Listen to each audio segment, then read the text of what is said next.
ओम नमः शिवाय गुरवे सच्चिदानंदमूर्तये निष्प्रपंचाय शांताय निरालंबाय तेजसे। हरिओम प्रभु जी, आज के इस अध्यात्म परिषद में आप सबका स्वागत है। आज का प्रश्न भावनगर से नगीनदास पिठवा जी का है। उन्होंने पूछा है कि गुरु की शक्ति के आगे ईश्वर की शक्ति अल्प है क्या? गुरु की शक्ति के आगे ईश्वर की शक्ति अल्प है क्या? तो देखो प्रभु जी, हमें तुलना ही क्यों करनी है? कौन ज़्यादा शक्तिशाली है, कौन ज़्यादा कम शक्तिशाली है? हमें तो सबकी ज़रूरत है। गुरु, ईश्वर, गुरु और बाकी सबकी भी, पंच महाभूतों की भी जरूरत है। प्राण की जरूरत नहीं है क्या? क्या हम सांस नहीं लेंगे? क्या हमें सूर्य के ताप की जरूरत नहीं है? क्या हमें पृथ्वी की जरूरत नहीं है? अन्न की जरूरत नहीं है? हमें तो सबकी आवश्यकता है। जब तक हमें साक्षात अपरोक्ष आत्मज्ञान नहीं हो गया तब तक हमें सबकी जरूरत है। और हो जाने के बाद सब हम ही है, तो हम अपने आप को कैसे अनावश्यक मानेंगे? तो ये तुलना की आवश्यकता नहीं है। फिर भी आपने पूछा है तो देखो, इसकी चर्चा करते हैं। गुरु की शक्ति और ईश्वर की शक्ति, तुलना की दृष्टि से नहीं, लेकिन समझने की दृष्टि से समझो कि ईश्वर ने हमारे जीवन में कुछ विधि विधान हमारे प्रारब्ध के अनुसार, हमारे कर्म के अनुसार, हमारे प्रारब्ध में निश्चित किए हुए हैं। अब ईश्वर की पूरी योजना है इस सृष्टि को चलाने की, सबका कल्याण करने की। उसमें भी हमारे जो राग द्वेष इत्यादि जो विकार है वह बीच में आड़े आते हैं, तो हमें लगता है कि अरे भगवान तो हमारा भला ही नहीं करते, क्योंकि हमारी मनचाही नहीं होती। लेकिन ईश्वर के मनचाही जब होती है तो उसी में हमारा कल्याण होता है, चाहे हमारे मन की चाही हो या ना हो। लेकिन फिर भी अगर हमें आगे बढ़ने में, ईश्वर की ओर आगे बढ़ने में, अध्यात्म में आगे बढ़ने में हमारी कोई कामना बीच में आड़े आ रही है और हम ऐसा मानते हैं, हमारी ऐसी सामर्थ्य नहीं है कि उसको लांघ कर, उसको पार करके आगे चले जाए, इसलिए हम कुछ चाहते हैं कि हे भगवान बस इतना सा हो जाए तो फिर हम आराम से आगे बढ़ पाएंगे। ये विक्षेप हमारे लिए व्यवहार सत्ता की यह आवश्यकता अगर पूर्ण हो जाए तो फिर हमें कोई दिक्कत नहीं है। तो ईश्वर को तो भजने से थोड़े विघ्न तो कम होते हैं, लेकिन गुरु में ऐसा सामर्थ्य है कि वह ईश्वर की योजना के उपरांत भी हमारे प्रारब्ध में नहीं है, वो उसको भी हमें प्रदान करवा सकते हैं। देखो, हमारे शास्त्रों में लिखा है, कई जगह ऐसा आया है, पुत्र नहीं है, दशरथ के पुत्र नहीं थे, तो गुरुदेव ने, ऋषि ने बताया कि आप पुत्र कामेष्टि यज्ञ करो, आपको पुत्र हो जाएगा, होगा। ईश्वर ही स्वयं उसका अवतार लेकर आने वाले थे, लेकिन बताता कौन है? गुरु बताते हैं ना। तो पुत्र कामेष्टि यज्ञ करके उसके पुत्र नहीं थे, पुत्र हो गए। कई उदाहरण ऐसे आज भी मिलते हैं जो जिसके प्रारब्ध में धन नहीं है, बहुत प्रयत्न करने पर भी उसको कोई धन प्राप्ति नहीं हो रही, या तो पर्याप्त धन की प्राप्ति नहीं हो रही है, तो वह उसका अनुष्ठान करेंगे, लक्ष्मी जी का आवाहन करेंगे तो उसको धन की प्राप्ति होती है। कई प्रकार के मंत्रों का अनुष्ठान करने के कई प्रकार की सिद्धियां होती है। ये कौन बताता है? उस अनुष्ठान क्या करना चाहिए और कैसे करना चाहिए, वह गुरु बताते हैं। और गुरु की कृपा उसमें, गुरु का अनुग्रह उसमें शामिल रहता है, तभी हमारा अनुष्ठान सफल हो पाता है और ईश्वर को हमें प्रदान करना पड़ता है। वैसे ईश्वर ही, परम चैतन्य ही गुरु के रूप में हमारे प्रत्यक्ष साक्षात हुए हैं। ईश्वर निर्गुण निराकार परमात्मा को आना है तो कैसे आएगा, कहाँ प्रकट होगा? हर एक अंतःकरण में प्रकट होता है, लेकिन उसकी योजना की अमलवारी के लिए वह कौन सा स्थान पसंद करेगा? ऐसा स्थान कि जिसके हृदय में कोई राग द्वेष न हो, कोई पक्षपात न हो, सबके प्रति अनुग्रह की, कल्याण की भावना हो।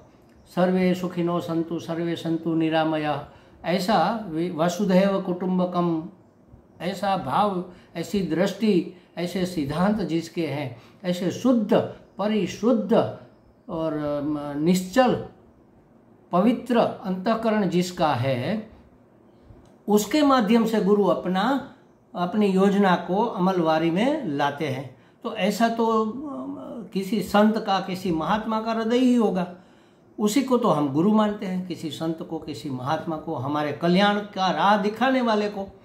तो जिसके अंतःकरण में इतनी शुद्धि है, उसके अंतःकरण में परमात्मा अपनी योजना को सफल बनाने के लिए अभिव्यक्त होता है।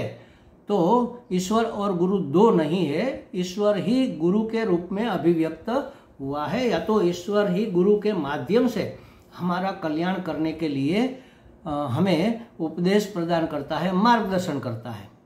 हमारे शास्त्र में कहा भी है, ईश्वरो गुरुरात्मेति मूर्ति भेद विभागिने व्योमवद व्याप्त देहाय दक्षिणामूर्तये नमः। ईश्वरो गुरुरात्मेति, ईश्वर और गुरु आत्मा, ये तीन नहीं है, वास्तव में एक है।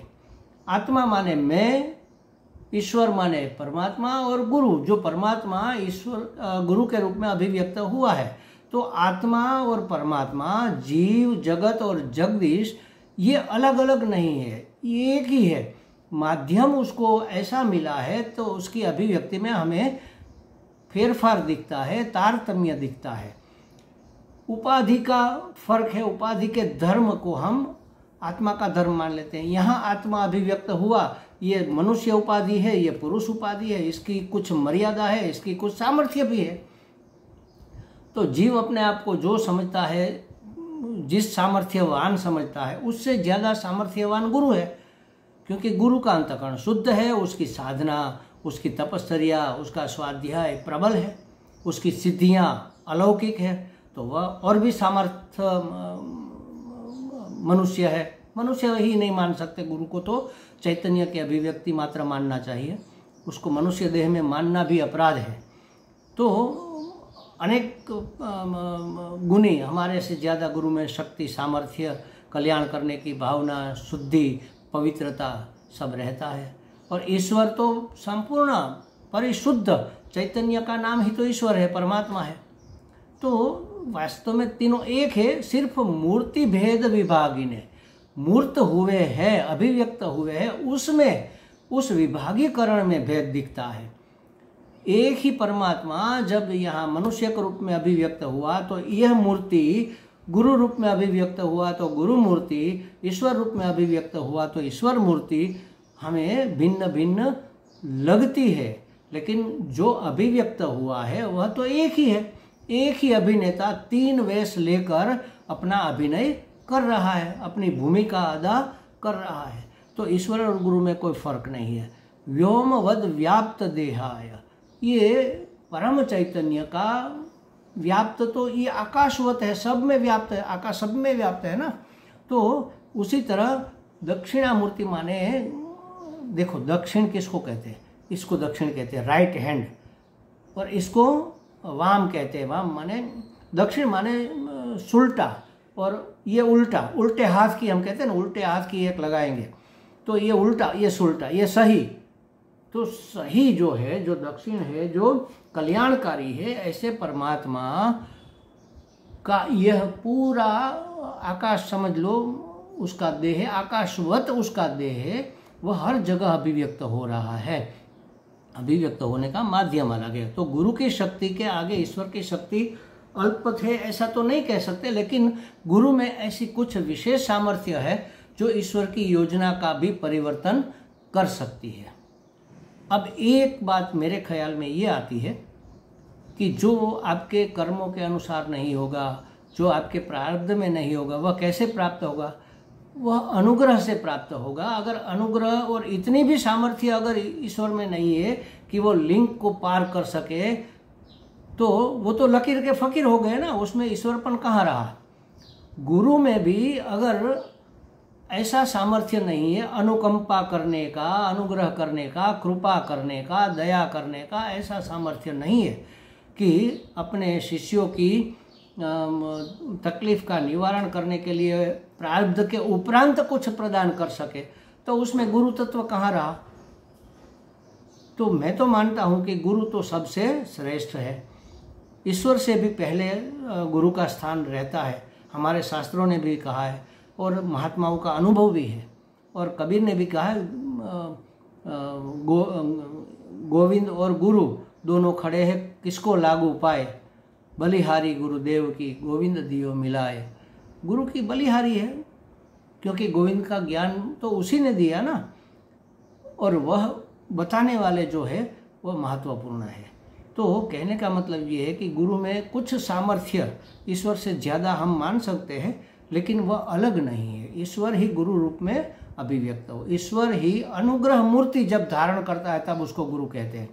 कृपा की मूर्ति जब बन जाते हैं ईश्वर, तब उसको गुरु कहते हैं। और कृपा में तो कोई लिमिट नहीं है, कोई सीमा नहीं रहती ना। सीमित हो उसको कृपा कहाँ कहेंगे। ईश्वर तो गुरु के रूप में कृपा बरसाए ही रहता है, उसका अनुग्रह तो बरसता ही रहता है। बस हमें सिर्फ अपनी पात्रता सिद्ध करनी है, पात्रता बढ़ानी है, जिससे कि हमें ज़्यादा से ज़्यादा कृपा मिल सके। तो एक दृष्टि से देखो तो गुरु की शक्ति, गुरु का सामर्थ्य ईश्वर से भी ज़्यादा मान सकते हैं, लेकिन ईश्वर और गुरु दो नहीं है। जैसे मेरे राइट, ये सही जो बायां हाथ है, दाहिना हाथ है, उसमें और बायां हाथ में शक्ति में फ़र्क है कि नहीं है। मैं इसका इस्तेमाल ज़्यादा करता हूँ तो ये प्रैक्टिस हो गई, इसको ये थोड़ा सुदृढ़ हो गया, तो इससे मैं जितना वजन खींच सकता हूँ इस हाथ से उतना नहीं खींच सकता। हाथ तो दोनों मेरे ही है, शक्ति दोनों मेरी ही है। परम चैतन्य की शक्ति ईश्वर के रूप में, ईश्वर माने नियंता, इस जगत का नियंता, कर्ता हर्ता नियंता, विधि विधान को पालन करवाने वाला, उसकी जो शक्ति है वही गुरु के रूप में अभिव्यक्त हुई। तो थोड़ी जैसे हमारा राइट हैंड और लेफ्ट हैंड में थोड़ा फर्क हमें मालूम पड़ता है, लेकिन शक्ति तो एक ही की है। इस तरह से देखें तो गुरु को हम थोड़ा अनुग्रह, कृपा के रूप में ज़्यादा सामर्थ्यवान समझ सकते हैं। हमें लगता है कुछ स्पष्टता हो गई होगी। हरि ओम।